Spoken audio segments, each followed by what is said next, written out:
I have a dimensional portal, and it leads to a parallel world. What? Yeah. So Peacemaker Season 2 had its finale last night, and before I get into it, when Peacemaker Season 1 came out, I had just about the lowest expectations possible for the show. I had seen James Gunn's Suicide Squad movie, and I thought it was pretty good, but Peacemaker himself wasn't exactly the main selling point of that movie for me. So when the first season came out, I went into it not knowing what to expect, and I ended up falling in love with the show. I thought Season 1 was fantastic. I loved a lot of the stuff that they did with it. I liked the overall storyline. I liked John Cena as an actor, as Peacemaker. He really came into his own, and I think James Gunn does work best when he has an ensemble cast of misfit characters. And maybe for me, that's why his Superman movie didn't completely work. I still liked it, but I didn't love it because I really do think he works best when he has characters that are kind of more off the beaten path and more of the shunned, damaged characters that need to seek some sort of redemption, characters that are making mistakes, characters that maybe really don't know their place in the world that well. I think he does well with the misfits and a team of misfits kind of coming together. I also love his early stuff. I'm a big fan of Slither and Super and all that, but that's besides the point. My point is I really loved the first season of Peacemaker. I thought it was great. So when Peacemaker Season 2 was coming out, I know now DC has completely changed and he's retconning a lot of things, and now the ending of Peacemaker Season 1 is changed because the Justice League shows up, but now it's not the Justice League, and now it's like this convoluted mess. Although that is kind of how comic books themselves do it when they revamp or start from an issue 1. It's kind of like, yeah, we'll just kind of decide what's canon and what's not as we go along. It's actually one of the reasons I kind of fell out of comics to begin with, because it just got too overwhelming to keep everything together and figure out what's canon and what's not canon. And the storyline you're reading can abruptly change into something else. And so I haven't kept up with comics in a very, very long time. So obviously I'm not the most knowledgeable DC fan when it comes to the comics. There was a solid maybe 5, 6, 7 years of my life where I was trying to keep up with everything, but that has long since passed. And after watching the finale of Peacemaker Season 2, this will be a spoiler-filled video, by the way, so if you haven't watched it, you're going to get spoilers in this video, just letting you know now, because I have to talk about the ending. But after watching the finale of Season 2, I had this feeling where I think it's a really good cliffhanger. I think it's a very good ending of a TV show, of a season finale of a show, although I was underwhelmed by it, and I'll get into that. I think the cliffhanger, the ending of Chris being stranded on that planet, makes for a good season finale, kind of making you excited for what's about to come next. But I say this in the context of how TV shows used to be, where we used to get 20 episodes per season, and we used to get yearly seasons. I just rewatched through all of Buffy the Vampire Slayer with my girlfriend. She'd never seen it, so she was watching it for the first time. And I was talking about how all of these seasons, there's so many episodes, there's such a big, epic storyline going on, and you knew that when a season ended, you would be able to pick it up the next year in September. The problem that I have with this finale of Peacemaker is not knowing when or if this will ever really be followed up on in a meaningful way. I know that James Gunn has said that this is going to lead to other things happening in the DC universe, and that's fine. But it just kind of bums me out in the sense that I waited 3 years in between Season 1 and Season 2 of Peacemaker for 8 episodes, and the 8 episodes that I got just kind of felt very in the middle. There were a lot of things I liked about Season 2, but there were a lot of things that let me down, and a lot of hype perhaps just up in my own mind, things that I wanted to see happen, that I hoped happen, didn't. And now with the season finale, you're left kind of wondering when we will ever follow up on this, when we will ever get these characters again. And if it's going to take 3 more years to follow up on this, then my interest has completely plummeted to almost zero. It's just sort of this modern way of storytelling on television, the Stranger Things model, where it's you only get a handful of episodes, 8 episodes at best, not even an hour apiece. Most of them were under an hour, and who knows when the next season's going to come out. So that's the thing that really frustrates me about the finale of Season 2, because there's so much more I felt like they could have done with it. It is ripe for potential with all of the different dimensional doors and also character moments. And although there were great character beats in the final episode, there's so much more you could have dived into, and I'm just underwhelmed. And maybe this is also me coming off of watching Alien Earth and also feeling like the setup was good, the ideas were good, but the ending was extremely lackluster. That's exactly how I feel with Peacemaker Season 2. The ideas were great, the setup was great, but then the ending just felt completely underwhelming. Here's the idea that I liked in Season 2 of Peacemaker, and that is obviously this alternate dimension, Dimension X, that seems perfect on the surface until you dive a little deeper and then you see what's actually happening behind the scenes. I love that idea. It feels like something out of the Twilight Zone where a character would wander into an alternate dimension and almost everything is perfect for him. His brother's alive, his dad's alive, his dad loves him. The family is a more tight-knit unit. And then also everything around him seems to be working very well. People love him. He's appreciated as a hero here, where he's constantly dismissed in his real universe. Like, he tries to sign up for the Justice Gang and they're just like, whatever, get this guy out of here. And then he goes into the alternate dimension and he's the man, So it's like, obviously he would have massive incentive to want to be in that dimension, not to mention dimension, sorry. But the main factor being Harcourt, who he's fallen in love with, and we constantly get references about this thing that happened at the boat that we don't find out till the final episode is really just them kissing, but, whatever, that's something there, right? So in the alternate universe, he has much more of a chance with Harcourt than he does in the real universe because she's going through her own shit. So everything seems to be perfect in the alternate universe. And that's a fantastic setup because deep down something diabolical has got to happen, and ultimately it does. Eventually, when Peacemaker is fed up with the universe that he's from, he decides that he's going to go and try to live in this alternate universe permanently after accidentally killing himself from that universe. Not something he wanted to do, but his alternate self found him, started a fight, and one thing led to another, so he had to inadvertently kill himself, which also has this like thematic weight through it, because that's kind of what he's doing, metaphorically to himself in the real universe. It's like, I'm getting rid of myself here. Like, I hate myself. Everything I touch, everything that I try to do falls apart. Everything dies, so it's like, I'm ridding this world of myself. But by doing that, he's putting himself into a perfect world. And I think it's this perfect world that had the most potential for the series that they didn't dive into as much as I wanted them to, because we find out this is called Dimension X. I think this is something from the comic books. It's a world just like our own, except the Nazis won World War II. So if you'd notice in all the early seasons and all the other early episodes, we only ever see white people in the background. We only ever see white people in the crowds and stuff. And so, every single minority has been, who knows, like, it says that they're working in some kind of like, I don't know, I'm assuming like concentration camp type thing, but we never really dive into it, which is unfortunate, because that's the thing I was like the most curious about exploring. What is going on in this alternate universe? How does everything work? But then also they do kind of undermine Chris Peacemaker a little bit, because he didn't notice that there was like Mein Kampf everywhere and like a big mural of Hitler on the wall. And it's like, I understand that he's not meant to be a super intelligent character. He's a bit of a meathead. He's very gung-ho. He's just kind of like in his own world. I completely understand that, but I do think that it does kind of take something away where like he can't even notice the biggest like painting of Hitler on the wall and not question why that's weird. But also it's like, it kind of undermines the character in expense of a joke. And that's one of the things that does kind of bother me, because I know that I do like a lot of James Gunn stuff, but I do feel like he is one of those writers that constantly has to throw a joke in every 2 minutes instead of just, letting the scene kind of play out, like let the characters figure things out.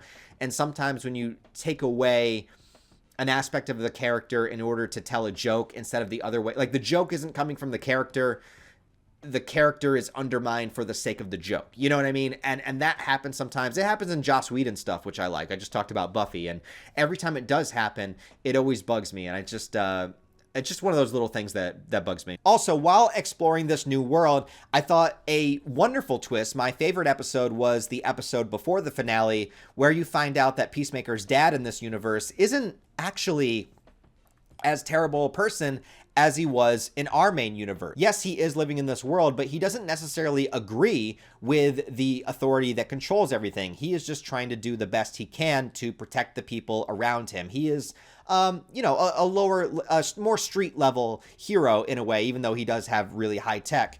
But, he's fighting against murderers and criminals and stuff. He's still doing good in this world. He's just not fighting the overall governmental entity, that controls everything. And you can look at that in a couple of different ways. You could look like maybe he could be doing more. Maybe he's ignoring it, out of sight, out of mind. And that's not necessarily good either. But the way I look at it is that he probably grew up in this world and this is all normal to him. And he doesn't agree with the authoritative measures that have been taken, but he works within what he can do with his limited power, with his limited resources, right? So he's still trying to do good. He's still trying to fight crime. He's just not working to overthrow the entire government, right? But one thing I thought would have been great that I wish they would have gone down is there was a scene earlier on where Peacemaker fights off a bunch of terrorists. Like, he goes to the alternate dimension and a bunch of people are going to blow up this building, and Peacemaker jumps in, fights them, kills everybody, right? And stops the building from being blown up. Well, after you get the twist reveal that this is Dimension X, basically those people were freedom fighters. They were trying, at least that's how I took it. Maybe I'm wrong, but, because I only saw the episode once when it came out a few weeks ago. But in my mind, after getting that reveal, then that would mean that Peacemaker is responsible for killing a bunch of people that were trying to do something good, trying to do something right, So I wanted him to deal with that. I wanted him to talk about that, but that never happened. The same thing with Vigilante in the alternate universe is part of the freedom fighters, So, like, I thought he would have been attached to those people. He would have known those people that placed the bomb. Maybe I'm completely misreading it, but, like, I really wanted more consequence to come from that. And that's the first thing that I thought when I saw that episode. I'm like, oh, Peacemaker's going in there. He's saving the day. He's killing everybody that are trying to plant these bombs. But I knew that something was weird and fishy about this universe. So it's like, I bet those are actually the good guys. But it's never addressed. It's never talked about again. So I was really bummed out by that. Again, I thought the main drama of the series was going to be taking place in this alternate dimension because you have Chris's brother that is alive here. And there's a great moment where they're all trying to escape in the second to last episode and his brother's getting stabbed. And you see Peacemaker scream, reliving the trauma of his childhood and everything. Wonderful stuff. Like that's great character stuff, But then in the finale episode, we don't go back on that at all. We don't talk about it. We don't go there. Like, he talks about it a little bit in the hotel, but I mean, in the dimension itself, we don't see what happened to his brother. We don't see what happened to anybody there. And that's the same thing, too, that I thought was going to happen with Rick Flag and his son, because we see the original Rick Flag in the alternate universe.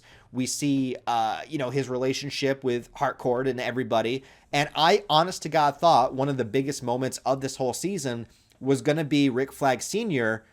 meeting his son from an alternate universe. I thought they were going to have a scene together, and that's what I thought things were building up to. And I thought, maybe, and this is my fault. This is my fault for thinking that the season was going to be something that it's not.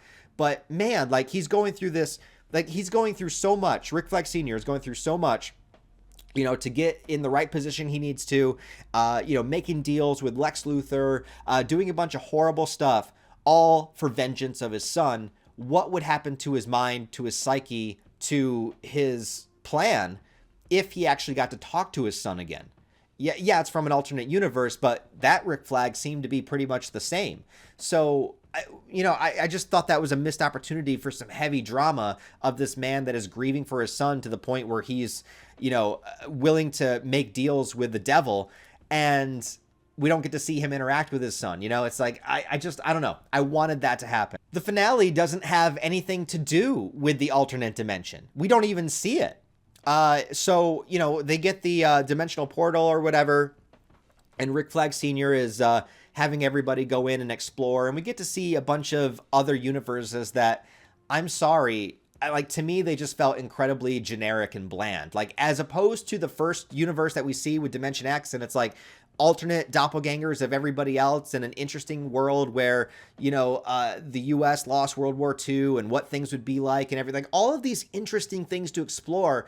And then the alternate universes that they go in the final episode are like, a zombie universe, a black hole universe, an empty planet universe, and a Candyland universe with a bunch of little imps that try to hump you. It's like, where's the doppelgangers? Where's the alternate versions of our reality? It's like, it's sort of like, in Star Wars, where like every planet is just one thing. It's like, oh, that's the desert planet. That's the ice planet. That's this. It's like all these alternate universes are like, oh, that's the black hole universe. That's the zombie universe. I wanted more variety with it, I guess. So I guess I was a little bit disappointed by the exploration of all the universes because there's so much potential. There was a shot they showed in the trailer of like that giant skull screaming, and the shot you see in the show is the exact same shot from the trailer with nothing else added to it. It's like a 2-second shot. They open the door and they're like, nope, not going in there. Again, just kind of play it off as a joke. And I just wanted more exploration of all these alternate universes. The main crux of the final episode was focusing on the group getting back together, where Peacemaker wants to separate himself from everybody because he feels useless, and they have this great emotional scene in the hotel room where everybody tells him how much he matters to them, and I think that's a great scene, and I think everybody acted their ass off in that scene. That scene was the best scene of the final episode by far.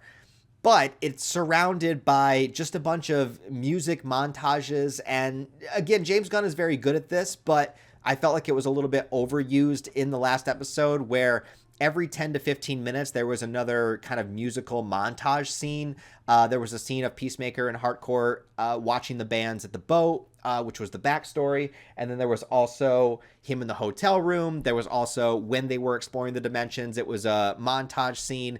There's just a lot of like montage musical moments when they were building the new team that they're going to make called Checkmate. Another montage. It's like the whole last episode was just montages. And then it ends with Rick Flag Sr. abducting Peacemaker and throwing him into this alternate dimension, which was his plan all along, to find a world where they could basically throw every supervillain. So if there's a problem on Earth, we're going to go to this alternate dimension. That's going to be their prison. It's basically just a whole planet. It's just an alternate planet that seems empty at first. It's just nothing but fields and trees and forests and everything.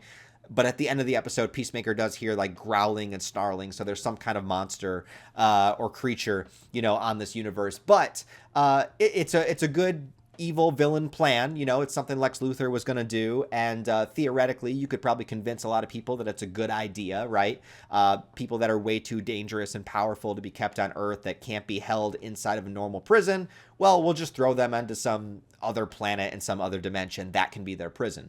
And I understand that is going to be a setup for the DC properties moving forward. I understand that will probably play into Superman. And I do know, that is based on stuff in the comics. There's a dimension that they throw supervillains in, and it leads to bigger storylines in the comics. And all that stuff is fine. The idea is fine. I'm perfectly fine with the idea.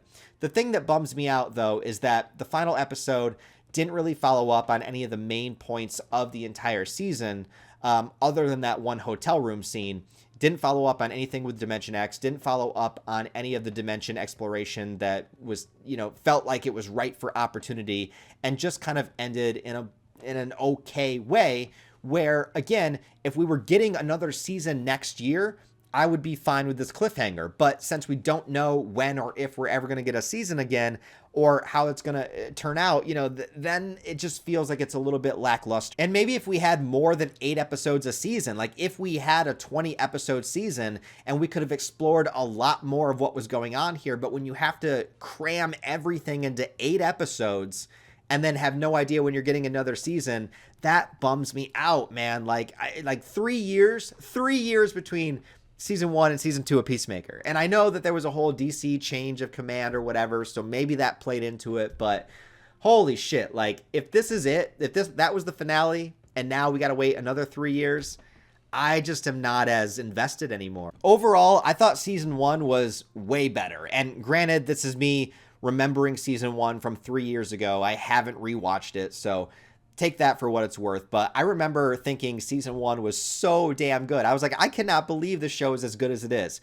And season 2, I am left kind of bummed out, kind of underwhelmed, kind of thinking, wow, there was a lot of great ideas there, but I just don't think we explored them enough. And I think what the show focused on, as opposed to what it didn't focus on, just wasn't it for me. And maybe it worked for other people and people loved the finale. I don't know how people feel about it, but for me, just looking at the season as a whole, man, what a great idea of exploring this alternate dimension and this world that seems peaceful and magical and perfect, but then behind the scenes is actually horrific. That is way more interesting to me to explore as a story than just having that be kind of like a couple episodes of a side plot, with the real story just being, you know, Peacemaker feeling bummed out and his friends having to, you know, get him back, into their group, into their good graces, and Rick Flag looking to build a prison planet. So overall, I just wanted to say that Peacemaker Season 2 was a very big mixed bag for me. I really loved Season 1, but this one left me underwhelmed and a little bummed out. So I don't know. Let me know what you guys think of Season 2 of Peacemaker down below. Maybe you loved it all the way through. So I really hope the next project, I think it's Supergirl. Maybe that'll be good. We got Lobo in there. I am looking forward to the Clayface horror movie. That seems exciting and probably way more up my alley. So we'll see how those turn out. But until then, I thought Season 2 of Peacemaker was just all right. Let me know what you guys think in the comments below. Give the video a like and thumbs up. Help it out in the algorithm. Also, if you want to support the channel on a deeper level, I do have Patreon channel memberships, all the social media links where you can follow me down below. Other than that, guys, hope you have a wonderful rest of your day. And I'll talk to you next time.